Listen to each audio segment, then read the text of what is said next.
నూతనంగా ఏర్పడిన ఇంద్రదేశ మున్సిపాలిటీ అన్ని రంగాలలో అభివృద్ధి చేస్తామని అన్నారు ఎమ్మెల్యే మైపాల్ రెడ్డి. ఇక మున్సిపాలిటీలో విధులు నిర్వహిస్తున్న 56 మంది పారిశుద్ధ్య కార్మికులకు ఎమ్మెల్యే చేతుల మీదుగా యూనిఫామ్లను అందజేశారు. ఇక అనంతరం 6 గ్రామాలకు చెత్త సేకరణ రిక్షాలను పంపిణీ చేశారు. పరిపాలన వికేంద్రీకరణ, ఆర్థిక అభ్యున్నతికి సమగ్ర అభివృద్ధి లక్ష్యంగా ప్రభుత్వం నూతన మున్సిపాలిటీలను ఏర్పాటు చేయడం జరిగిందని తెలిపారు.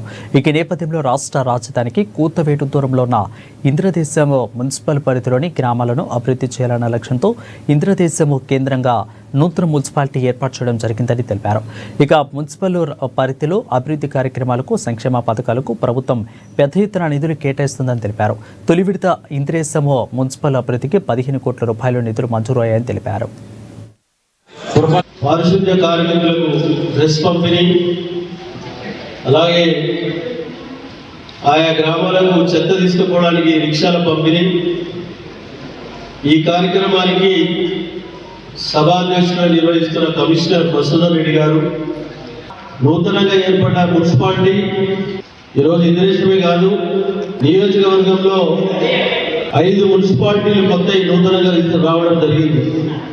గుబ్బడదాల, గడపోతారం, జిన్నారం, ఇంద్రేశం, కృష్ణాపూర్. పాత 3 మున్సిపాలిటీలు బొల్లారం, అమీన్పూర్, తెల్లాపూర్ గ్రేటర్లో కలవడం జరిగింది. ఎందుకు చెప్తున్నారంటే మనం హైదరాబాద్ భూతంపేట దూరంలో ఉన్నాం. Ring road